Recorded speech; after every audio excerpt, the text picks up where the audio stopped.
What's my favorite scary movie? It might be this one.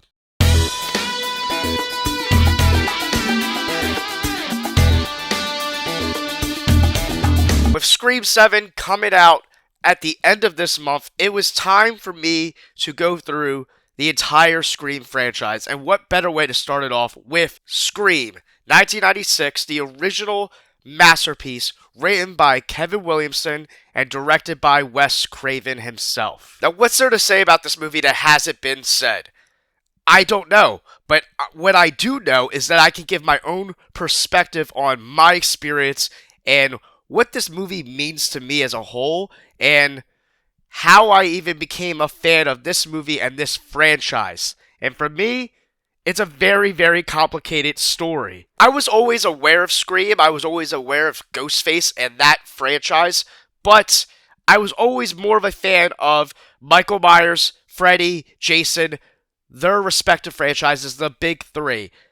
The reason why I never got into Scream growing up, I never even watched the movie for the first time until 2020, because I grew up on Scary Movie. Yes, the parody Scary Movie. And my dumb kid mind growing up, I watched that from a young age, younger than you probably should. I thought that was the same thing. I thought it was synonymous. It was me at 5, 6, 7, 8 years old going, I don't like Scream. It's a joke. Even though I love scary movies, and that didn't really make any sense. I love scary movies. It's one of my favorite parody comedies of all time. I dismissed it and said, that's nothing like Michael Myers. You're right, it's not. It's a parody. But that is my weird, crazy backstory of why I avoided the Scream franchise for so many years. And I'll admit, when I finally decided to watch Scream for the first time 6 years ago, it was kind of ruined for me because I knew scary movies so vividly well that I knew, spoilers, we're going to all the spoilers. If you haven't seen Scream, you should have watched this review. It's a 30-plus-year-old movie. Go watch this franchise, watch this movie. It was spoiled to me who the killers were because the parody of Scary Movie kind of goes through the entire beats of not just Scream, but I Know What You Did Last Summer, and it's kind of a hybrid of the two movies with a couple other movies sprinkled in there, but it's really a Scream and I Know What You Did Last Summer hybrid. So that was another reason why I wasn't sure if I ever saw I Know What You Did Last Summer, same kind of thing, which I actually think I did see that movie, but I don't think I saw Scream. If I did, I don't know. But the first experience with Scream was slightly ruined. I still loved watching Scream, but all I could think about was Scary Movie, and I couldn't get over that. Multiple times, every time I rewatched this movie, I actually preferred Scream 2 more than Scream 1 the first few times I watched it because the killer reveal was already exposed for me. It took some of the fun aspects out of it for me. As time has gone on, I like Scream the best. Scream is amazingly has become probably my favorite horror movie of all time. It is definitely, I think, in the conversation for the best slasher movie of all time, and I think it's in the conversation for the best horror movie of all time. It is that good. And it's crazy because it's an old movie, an old franchise that I put on the shelf and ignored for so long, and I had nostalgia for a different horror movie that I was never going to put another horror movie above it, and I had to come to grips with the fact that, no, Scream is my favorite horror movie now. It has the best cast in not just horror in general, it's one of the best casts in movies in general. Like, the best cast ensemble, cast of characters. You know, Neve Campbell played Sydney Prescott, is the best final girl. She's the best final girl by far. Sorry, Laurie Strode Defenders for Halloween. Sydney blows her out of the water. And I don't even think Laurie's the best in the Halloween franchise. That's a discussion for another day. But you got Randy, Stu, Billy, Deputy Dewey. Deputy Dewey is one of my favorite characters in horror, in fiction, in general. I love Deputy Dewey. Gale Weathers, iconic, legendary. I'm probably leaving some people off. Everyone in this movie has a purpose. They are entertaining. They are great. Matthew Lillard, Stu Macher, right? Quentin Tarantino, you don't know what you're talking about. Matthew Lillard is the GOAT, and this movie is a big reason why. But this movie is just self aware, it's meta, it's clever, it makes you like it's for the nerds. It's for the horror fans, really. Like, if you were obsessed with Michael Myers, Freddy, and Jason like I was, this movie kind of shows love to you, the audience, the slasher crazed fans, because it just references all these things to where if you're a major slasher fan, horror fan, you're like, oh, wait, that's from Halloween. Oh, that's from Friday the 13th. That's from this, that's from that. That little joke, that little nugget. And that's the beauty of this movie and this franchise. It's constantly winking at the audience and letting you know we're in on the joke too. It is a hilarious movie. I got to see this movie in theaters a few times now. I saw it, what was it, maybe 2 years ago? I saw it in a drive-through theater. Yeah, it was the first time I've ever been into a drive-in. And I said drive-through, like it's at Burger King or McDonald's. No, a drive-in movie theater. I've only ever done that once in my life. It was a couple years ago, and it was Scream. My favorite horror movie of all time. That was the night where I solidified it. It was always kind of there where I'm like, it's definitely in the conversation for my new number one. It was around 2022, 23. I think it was October of 22. Not sure. But that is when I was like, after watching it in that drive-in movie theater experience, I'm like, yep, Scream's the best. Scream is awesome. It is perfect. It is scored amazingly. It has tension. It's funny, like I said, but it is real and it is scary. Like when you open it up with Drew Barrymore. Drew Barrymore, one of my favorite actresses of all time because I love Adam Sandler. He's my favorite actor of all time. And Drew Barrymore has some of the best movies with Adam Sandler. I think they have the best rom-com connection out of all Adam Sandler's actresses, and he has a lot. Love Drew Barrymore.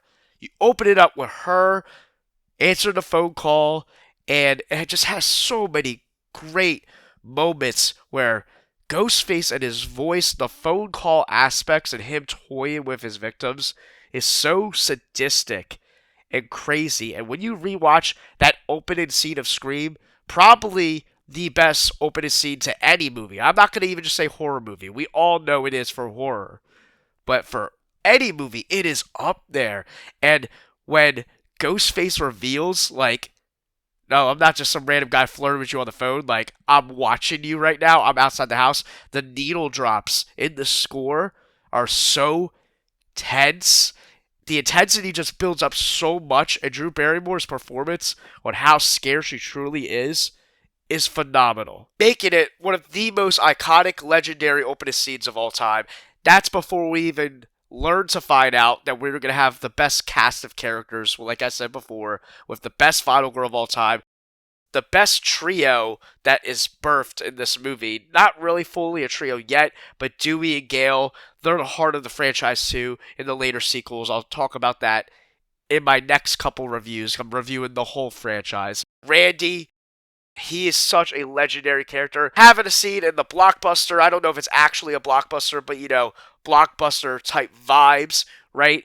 Very nostalgic, very real. We don't have video stores anymore.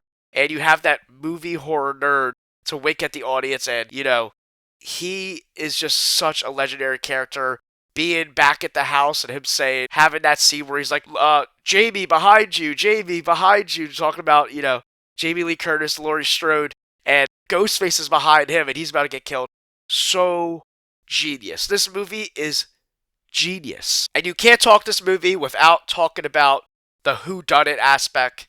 And that is the killer reveals, their motives, and the crazy off-to-the-wall performances that we get in the killer reveals. Spoilers if you haven't seen it. That is Billy Loomis and Stumacher. Most people's favorite killer reveals in the franchise. Scream kinda is a make or break later on with the killer reveals. If the killer reveal is bad, it kind of can taint the movie, and I have that problem with certain movies in this franchise. You don't have that here.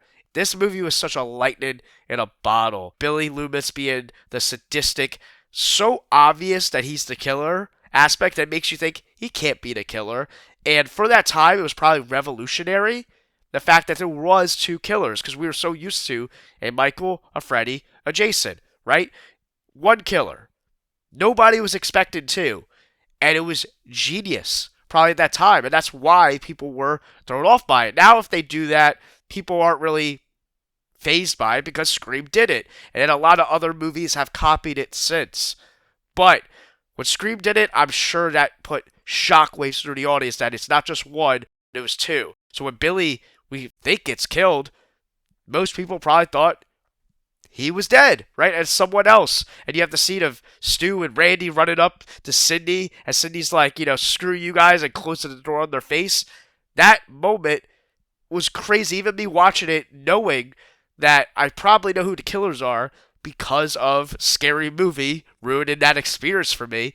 It still made you question it because the way they directed the scenes with Wes Craven and the way they wrote it, it really felt like it could be anybody. Full warning, if you haven't seen Scary Movie, skip the next 20 seconds. Okay. Speaking of Scary Movie, I need to mention the one thing that was different that I thought was going to happen to Scream was I thought Dewey was going to be the killer because if you've seen Scary Movie, they play around with that. I'm sorry if I'm spoiling a Scary Movie for you guys. I would hope you have seen it. I thought Dewey might be the killer because of those things that happen in Scary Movie, but Scary Movie was just being hilarious and funny. So I didn't trust Dewey when I was watching Scream. There was a lot of aspects of Scream 1996 that are just so great. They're so great, and I can't talk about it enough. I mentioned I saw it in the drive-in theater a couple years ago. I got to see it twice in theaters this past October. They played it at a Regal near me, and then all of a sudden, a couple weeks later, they played it at an AMC. Completely different marketing of why they were doing it. But I got to see it at a Regal and an AMC this past October. Really awesome. Really awesome that I got to see Scream 3 different times in 3 different type of theater settings. I can keep going for hours about Scream, but I don't want this to be an 80-minute video. So I'll make more videos on Scream in the future. There's definitely going to be a ranking video of this franchise, even though you kind of got to hit where this will land. But if you love the Scream franchise and you want to see my journey going through Scream 2 through 6 up until 7, right? 6 and 7. 6 is the last one. 7 is coming out. Sorry. I'm making so many 6, 7 jokes in my day-to-day life. It's bleeding now into YouTube. Anyways, Scream 7 is coming out. I'm pumped. I'm excited. Subscribe if you want to see my future review of that. I have a couple Scream videos on my channel, not a lot. This is really the first time I'm diving into the franchise, but I did rank all 6 cold opens like a year or two ago. I don't even remember my Scream cold open ranking, to be honest with you. I might not even go back and rewatch it because I might do the video over again and see if I have a different opinion this time because I'm going to watch all the movies again. So I'm curious to see if things have changed. Usually I remember all my rankings, but that one is a little bit different, and that one, it's really tough. All the Scream openings, I think there really is no bad Scream openings. I don't think there's a bad Scream movie. This is such a good franchise. And I'm assuming if you're watching this, you love the Scream franchise. So subscribe, comment down below, what does this movie mean to you? Are you excited for Scream 7? Let's go through the Scream journey together. So what's my favorite scary movie? It's Scream. And I'm excited to talk the rest of the franchise with you. So like and subscribe, and I'll see you guys next time.